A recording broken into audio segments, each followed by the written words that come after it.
نہیں تو آپ نے پھر اس سے یعنی سمجھوتا کر لیا ہے, آپ نے اس بات کو ایکسپٹ کر لیا ہے کہ اب جو کراچی کا میئر ہوگا, کراچی جیسے بڑے شہر کا یعنی 2 کروڑ کی آبادی کے شہر کا جو میئر ہوگا اس کی بس لمیٹڈ سی پاورز ہوں گی, سیریمونیل ہوں گے, آپ بائی پاس وغیرہ کھولنے کے لیے, سڑک کا افتتاح کرنے کے لیے, یہی رول ہے آپ کا. ڈے ون سے جب پچھلی حکومتوں میں بھی میئر تھا نا تو کوئی 27% کراچی اس کے حصے میں آتا ہے. بدقسمتی سے لینڈ کنٹرول جو ہے وہ ریلوے کے پاس ہے, کے پی ٹی کے پاس ہے, 5 کینٹونمنٹس ہیں یہاں. ویسے بھی اگر پاورز دے بھی دیے جائیں, سارے پاورز بھی دے دیے جائیں میئر کو, تو کراچی کے میئر کے پاس صرف 23 سے 27% کراچی کی ذمہ داری ہوتی ہے. باقی ذمہ داری سب لینڈ کنٹرول فیڈرل گورنمنٹ کے کچھ اداروں کے پاس ہے. کچھ کینٹونمنٹس ہیں, 5 کینٹونمنٹس ہیں, تو ویسے بھی پورا کراچی پہ اثر نہیں آتا اس کا.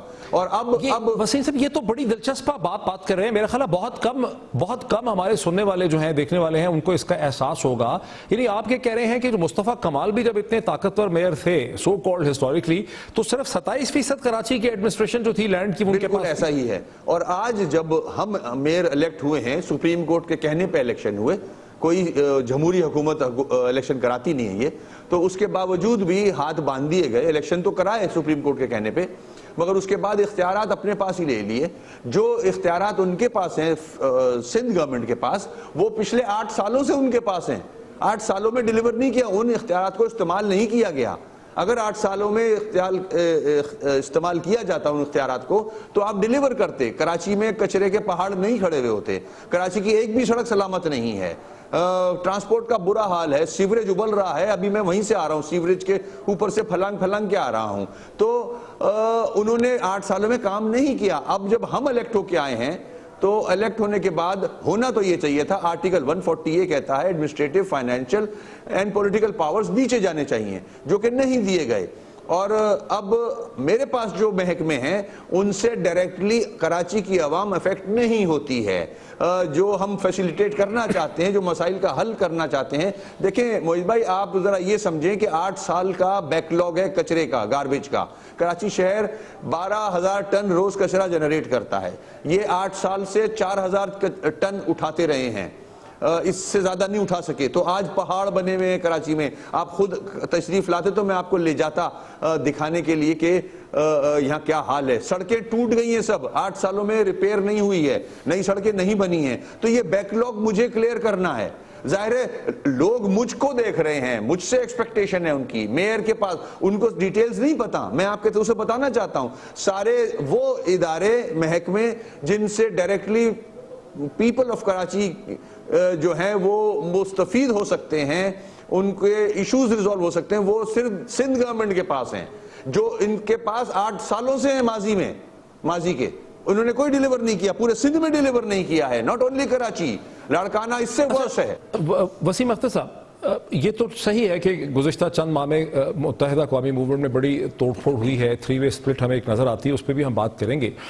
لیکن جب یہ نئے لوکل گورنمنٹ ایکٹ بن رہا تھا, جسے 1979 کے 1979 کے ایکٹ پہ ماڈل کیا گیا اور 2001 کے ایکٹ کو چھوڑ دیا گیا, یہ 2013 کا جو ایکٹ بنایا گیا, اس وقت تو متحدہ کے بڑے سٹرونگ پولیٹیکل ریلیشن شپ تھے. متحدہ نے کھل کے کوئی کیمپین یا آرگومنٹ, ایک سٹینڈ لیا کیوں نہیں کہ ہمیں اس قسم کا ایکٹ نامنظور ہوگا, ہمیں ایک پراپر ایکٹ چاہیے؟ اس کی کیا وجہ ہے؟ موجد بھائی یہ ایک غلط پرسیپشن ڈے 1 سے چلا آ رہا ہے کہ ہم نے اس پہ احتجاج نہیں کیا.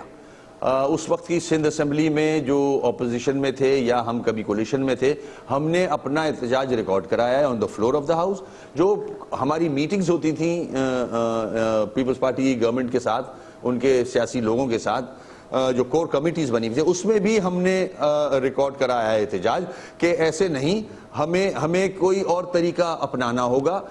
یہ طریقہ نہیں ہونا چاہیے, لوکل گورنمنٹ کو اسٹرانگ ہونا چاہیے, مضبوط ہونا چاہیے as per the article of your constitution.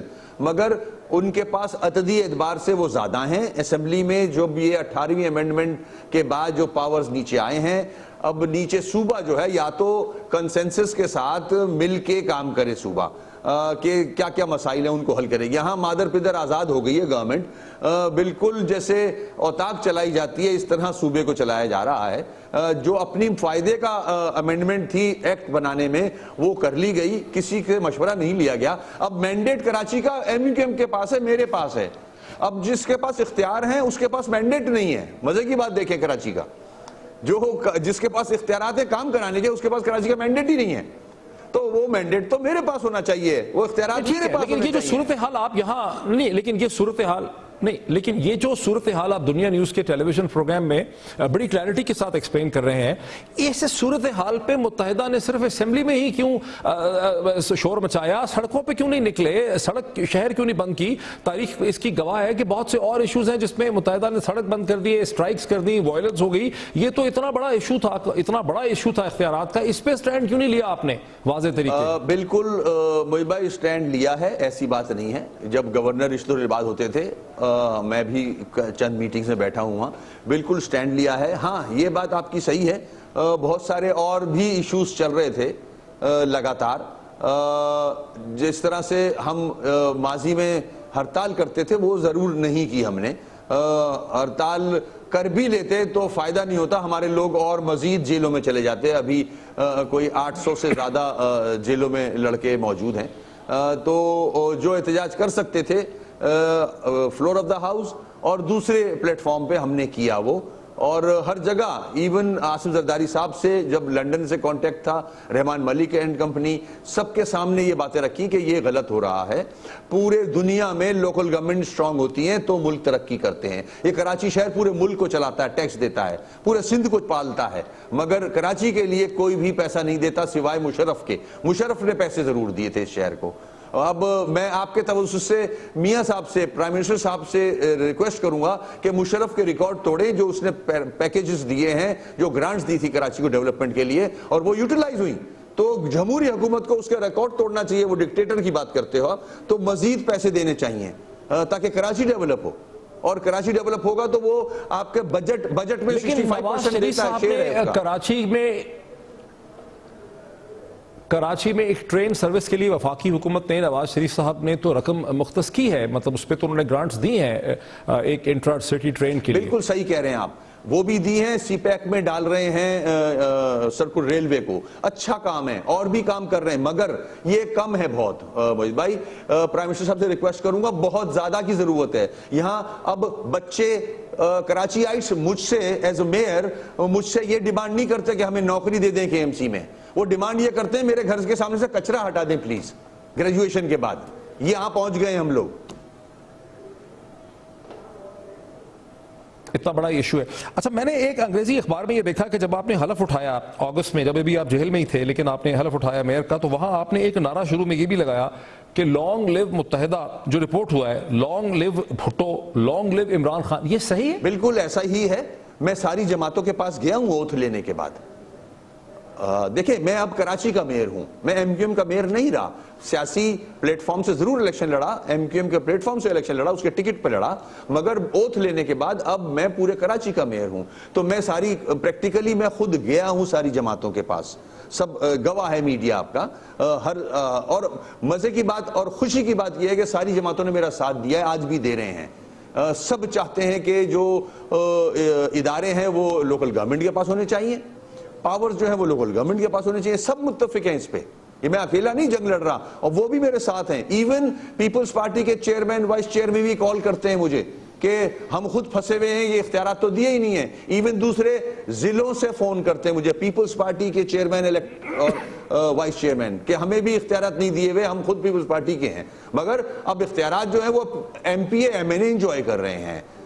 وہی سینٹرلائزیشن ہے, ڈی سینٹرلائز کیا ہی نہیں ہے ابھی تک. لیکن وسیم صاحب یہ تو بڑی دلچسپ بات کر رہے ہیں کہ سبھی سیاسی جماعتیں آپ سے کوآپریٹ کرنا چاہ رہی ہیں, سبھی جو ہیں وہ کنسنسس ہے, سبھی اتفاق کرتے ہیں کہ میئر کے پاس یا لوکل گورنمنٹ کے پاس اختیارات ہونے چاہیے, اور اختیارات ہیں نہیں ہیں, اور انہی سیاسی جماعتوں نے اسمبلی میں بیٹھ کے فیصلہ کیا ہے کہ لوکل گورنمنٹ کے اختیارات بڑے کرٹیل کر دیے ہیں. تو پھر یہ کیا, یہ تو تضاد نہیں ہے آپ کی بات؟ تضاد ہے. جب یہ ایکٹ بن رہے تھے, امینڈمنٹس ہو رہی تھیں, تو افسوس سے کہہ رہا ہوں, کرٹیسائز نہیں کر رہا, وہ اس وقت کی غلطی ہے ان کی. PTI بھی ساتھ دے رہی تھی, اور آئی تھنک جماعت اسلامی بھی ساتھ دے رہی تھی, تو اس پہ شور کرنا چاہیے تھا. مگر آج جب خود الیکشن لڑ کے آئے ہیں تو اختیارات نہیں ہیں, اب ان کے مائنڈ چینج ہوئے ہیں. تو ہم تو اس وقت بھی شور کر رہے تھے, مگر ہمارا ساتھ نہیں دے رہا تھا اس وقت کوئی, کہ یہ کیا ہونے جا رہا ہے. یہ سارے اختیارات تو آپ نے پروونشل لیول پہ سندھ گورنمنٹ کو دے دیے ہیں, جو کہ 8 سالوں سے کام ہی نہیں کیا جناب.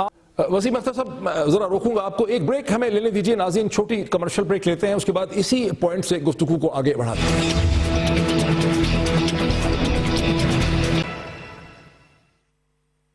ناظرین ویلکم بیک. وسیم اختر صاحب میئر کراچی میرے ساتھ ہیں, ان کی طرف چلتے ہیں. اب آپ اپنے چیلنجز کو کیسے دیکھتے ہیں؟ آپ کے 3 یا 4, آپ نے گندگی کے ڈھیروں کا ذکر بار بار آپ نے کیا, لیکن اس کے علاوہ کیا چیلنجز آپ دیکھ رہے ہیں کراچی کے میئر کی حیثیت سے؟ بھائی دیکھیں, ہمیں پریورٹیز پتہ ہے. میں پہلے بھی 2 دفعہ منسٹری دیکھ چکا ہوں یہ والی لوکل گورنمنٹ کی. ہمارے پاس لوکل گورنمنٹ رہی بھی ہے اور ہم نے ڈیلیور بھی کیا ہے, کام بھی کیا ہوا ہے. جو پرائرٹیز ہیں, یہاں سیوریج کا نظام تباہ ہے, واٹر ڈسٹریبیوشن کا کوئی نظام نہیں بچا ہے, اب ٹرانسپورٹ تباہ ہو چکی ہے, لینڈ کنٹرول ہمارے پاس نہیں ہے, ماسٹر پلان میرے پاس نہیں ہے, بلڈنگ کنٹرول کے رولز بائی لاز ایسے بنا دیے گئے ہیں کہ جس میں صرف پیسے ہی بنا سکتا ہے آدمی. بلڈنگوں کی بلڈنگیں کھڑی کی گئی ہیں, وہ رولز کو وائلیٹ کر کے. سڑکوں کو کمرشل کیا گیا ہے, کنکریٹ کے پہاڑ کھڑے کر دیے گئے ہیں, without taking consent of people living in Karachi. تو سب لوگ چیختے رہے اس پہ, اخباروں میں لکھا گیا, آرٹیکلز بھی آئے, ایڈیٹر بھی آئے, ایڈیٹوریل بھی آئے, مگر مادر پدر آزاد جو فیصلے کرنے تھے وہ کیے ہیں. تھوڑی دیر پہلے کہ اب آپ کے پاس وہ پاورز نہیں ہیں جو کبھی مصطفیٰ کمال کے پاس تھیں یا 2001 کے ایکٹ میں تھیں, ایشوز وہ سارے ہیں, تو پھر آپ کیا کریں گے؟ صرف ان ایشوز کی نشاندہی کریں گے چیف منسٹر کو اور ڈپٹی کمشنر کو اور کمشنر کو؟ خود تو آپ کے پاس اختیارات نہیں, کریں گے کیا آپ؟ دیکھیں, جو اختیارات ہیں میرے پاس, جو محکمے ہیں, ان کو بہتر کرنے کی کوشش کر رہا ہوں میں, اور مزید جو ظاہر کراچی کے لوگ مجھ سے ہی ایکسپیکٹ کر رہے ہیں, وہ سمجھتے ہیں کہ یہ میئر کا ہی کام ہے میرا ہی کام, مگر ذمہ داری میری ہے, اختیارات کسی اور کے پاس ہیں. تو ہم کوشش کر رہے ہیں, سی ایم صاحب سے میٹنگز ہوئی ہیں, سی ایم صاحب بھی چاہ رہے ہیں کہ کام ہو. میری جو میٹنگ ہوئی ہے بہت اچھی میٹنگ ہوئی ہے, ہم نے پروپوزل بنا کے دیے ہیں. میں نے بتایا ہے ان کو کہ ہمیں پہلے یہ بیک لاگ ختم کرنا ہوگا, جو پہاڑ بن گئے ان کو ختم کرنا ہوگا, پھر جو روز جنریٹ ہو رہا ہے کوڑا کچرا اس کو ٹھیک کرنا ہوگا, سڑکیں جو ختم ہو گئی ان کو ٹھیک کرنا, موٹریبل کرنا ہوگا. تو ہم نے ایک پروپوزل دیا ہے اور بہت امید ہے کہ سی ایم صاحب اس کو اپروو کر دیں گے, تو ہم کوئی کام شروع کر سکیں گے. ادروائز جو محکمے میرے پاس ہیں انہی میں رہتے ہوئے کچھ سڑکیں ہیں جہاں ہم کوشش کریں گے کہ وہاں کچرا نہ ہو, زو ہے, کچھ پارکس ہیں ان کو بہتر کر لیں گے, سلوٹر ہاؤس ہے اس کو ہم بہتر کر سکیں گے. تو وہ محکمے ہیں جن سے ڈائریکٹلی عوام اتنا افیکٹ نہیں ہوتی, مطلب زو سے ایسے عوام کے مسائل حل نہیں ہوں گے. پارکس ہیں, چھوٹے موٹے کام ہم کرا سکیں گے. اس پہ اگر ہم آئے پالیٹکس پہ, کہ سننے والوں کے ذہن میں یہ سوال یقینی طور پہ ہے کہ جو متحدہ قومی موومنٹ کی 3 وے سپلٹ ہو گئی ہے, جس میں ایک طرف ایم کیو ایم پاکستان ہے جس کا اب آپ حصہ ہیں ڈاکٹر فاروق ستار صاحب کے ساتھ, دوسری طرف ایم کیو ایم لندن ہے جس کو ندیم نصرت صاحب ہیڈ کر رہے ہیں ایڈمنسٹریٹولی, اور پھر ایک اور دھڑا ہے جو ایک اور شخص, یعنی جس نے نام ہی ڈیفرنٹ ہو گیا پارٹی کا, پاک سرزمین پارٹی, لیکن اس کے اندر بھی تمام جو لوگ ہیں, جو طاقت ہے, جو لیڈرشپ ہے, وہ بہرحال ایم کیو ایم ہی کی رینک اینڈ فائل ہے. تو یہ جو صورتحال ہے اس کا اب یہ کہاں جا کے کھڑی ہے, اس کا کیا فیوچر ہے؟ دیکھیں, یہ ہمارے ملک کے سیاسی سسٹم میں ہر 2-5 سال بعد میں اور آپ دیکھتے ہیں کہ پارٹیوں میں اس قسم کی ڈویژن کرا دی جاتی ہے. یہ عرصے سے دیکھتے آ رہے ہیں ہم. اس سے پہلے ایم کیو ایم میں حقیقی بنا دی گئی تھی, اب ایک راتوں رات ایک اور پارٹی بنوا دی گئی, اور اس قسم کی چیزیں ہوتی ہیں. چیلنج ہے ہمارے سامنے. لیکن یہ جو آپ الزام لگا رہے ہیں, یہ پاک سرزمین پارٹی کی حد تک تو ہو سکتا ہے, اس کو بندہ اس پہ بحث کر سکتا ہے, اس پہ بڑی اینڈلیس ڈسکشن ہو سکتی ہے, لیکن M Q M Pakistan versus M Q M London جو ہے, اس پہ تو یہ آرگومنٹ آپ کا پورا نہیں بیٹھتا کہ کسی نے بنا دیا. بالکل صحیح کہہ رہے ہیں آپ. یہ حالات کی وجہ سے ہوا, ایسے حالات کر دیے گئے کہ یہ سپلٹ ہوا. تو خیر, وہ کچھ ہماری بھی غلطیاں ہیں, کچھ اور لوگوں کی بھی غلطیاں ہوں گی. میں اس سے بالاتر ہو کے بات کروں گا کہ ہم نہیں چاہتے کہ ووٹ ڈیوائیڈ ہو, ہم چاہتے ہیں ووٹ ایک ہی پلیٹ فارم پہ رہے, اور مجھے پوری امید ہے کہ ووٹ جو ہے وہ ایم کیو ایم پاکستان کے ساتھ ہی رہے گا. آپ نے ابھی ہفتہ 10 دن پہلے حیدرآباد کا ہمارا کراچی کا ہمارا جلسہ دیکھا آپ نے, بہت بڑا جلسہ تھا. اور ہم جہاں گراؤنڈ پہ دیکھتے ہیں سارے MNAs, MPAs, councillors, chairman, vice chairman ہمارے پلیٹ فارم پہ ہی ہیں سارے, سینیٹرز بھی ہمارے پلیٹ فارم پہ ہے. ہاں کچھ بدمزگیاں ہوتی ہیں, ظاہر ہے جب ایک سپلٹ آیا ہے اور اس میں کوشش کی جا رہی ہے. یہ تو آپ صحیح کہہ رہے ہیں, یہ تو آپ صحیح کہہ رہے ہیں ایز میئر, یہ تو آپ صحیح کہہ رہے ہیں کہ جو لیڈرشپ ہے, جو الیکٹڈ لیڈرشپ ہے ایم کیو ایم پاکستان کی, اس نے ہولڈ کیا ہے. لیکن جو آپ کی رینک اینڈ فائل ہے جس نے آپ کو الیکٹ کیا ہے, متحدہ کے جو ورکرز ہیں, جو کراچی کے شہری اور سپورٹر ہیں متحدہ کے, کیا وہ الطاف حسین صاحب کی پوسٹ الطاف لیڈرشپ کو کیا انہوں نے ذہنی طور پہ قبول کر لیا ہے؟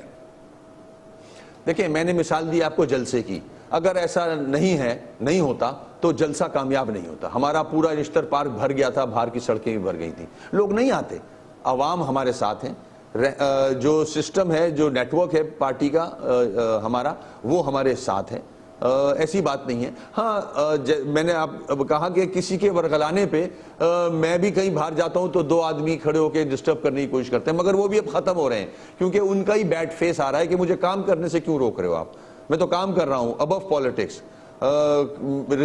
مسئلے حل کرنے کی کوشش کر رہے ہیں ہم. تو یہ انشاءاللہ آہستہ آہستہ ڈائی ڈاؤن ہو جائے گا. آپ دیکھو گے کہ 18 کے الیکشن میں پاکستان کو سیٹیں ملیں. بڑی دلچسپ بحث ہے, بڑی کھل کے آپ سے یہ بحث ہو رہی ہے کہ وہ انگریزی کا بھی ایک محاورہ یاد آتا ہے کہ politics is the art of compromise. اب اس پوری بحث سے پتہ چلتا ہے جو ہم کر رہے ہیں کہ کس طرح ہر سیکٹر پہ, ہر جگہ پہ آپ کو ایک ایڈجسٹمنٹ یا کمپرومائز جو ہے وہ کرنا پڑ رہا ہے. لیکن یہ بتائیے کہ الطاف حسین صاحب کی اب پھر پوزیشن ہے کیا ایم کیو ایم پاکستان کے لیے؟ دیکھیں ہم نے پوزیشن بڑی واضح کی ہے, کلیئر کی ہے ایک دم, کہ he is for us he is founder of M Q M, no doubt, that's it. ہم وہ اپنا تمیز تہذیب کا رشتہ ختم نہیں کرنا چاہتے, اپنی جگہ ہے وہ, عزت اپنی جگہ ہے تمیز تہذیب کے دائرے میں, اور he is founder of M Q M, بالکل ہے, اس کو کوئی ڈینائی نہیں کر سکتا, کوئی ختم نہیں کر سکتا. جیسے قائد اعظم محمد علی جناح پاکستان کے بانی ہیں, ان کی جگہ کوئی نہیں لے سکتا, تو اسی طرح جماعت میں بھی جو بانی ہوتا ہے اس کی جگہ کوئی, بھٹو صاحب ہیں, اس کی جگہ کوئی نہیں لے سکتا. تو ہم اس کے بعد جو فاروق بھائی کافی دفعہ ایکسپلین کر چکے, میں اس کی ڈیٹیل میں نہیں جانا چاہتا. 23 تاریخ کے بعد ہم نے سوچا کہ ہم اپنے ووٹ بینک کو ڈسٹریبیوٹ نہیں ہونے دیں گے, ڈیوائیڈ نہیں ہونے دیں گے, پوری کوشش کریں گے.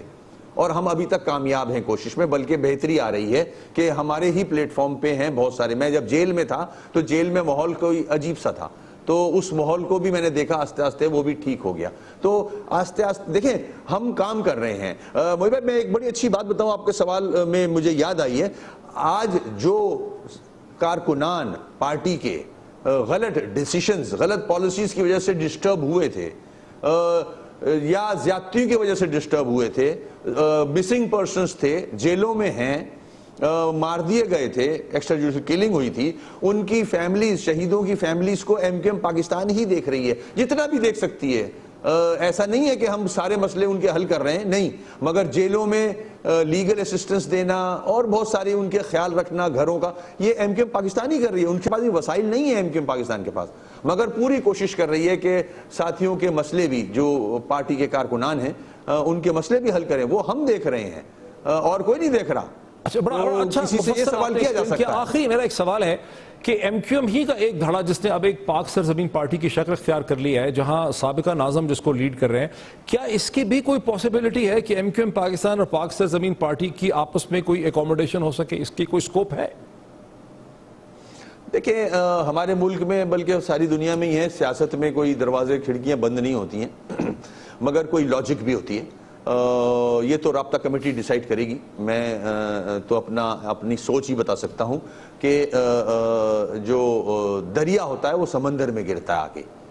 ہم سمندر ہیں, ہمارے پاس, ہم سیکنڈ لارجسٹ پارٹی ہیں سندھ کی, اور پاکستان کی ہم چوتھی لارجسٹ پارٹی ہیں. ہمارا مینڈیٹ ہے ایک, ہم نے شو بھی کیا مینڈیٹ.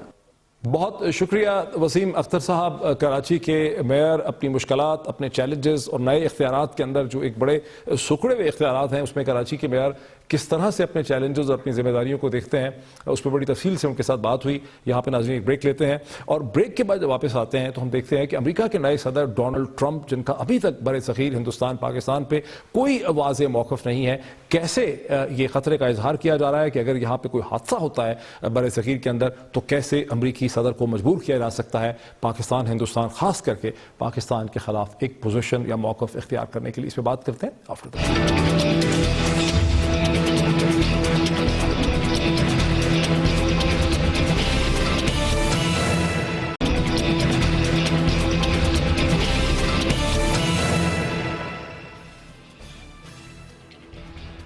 ناظرین ویلکم بیک.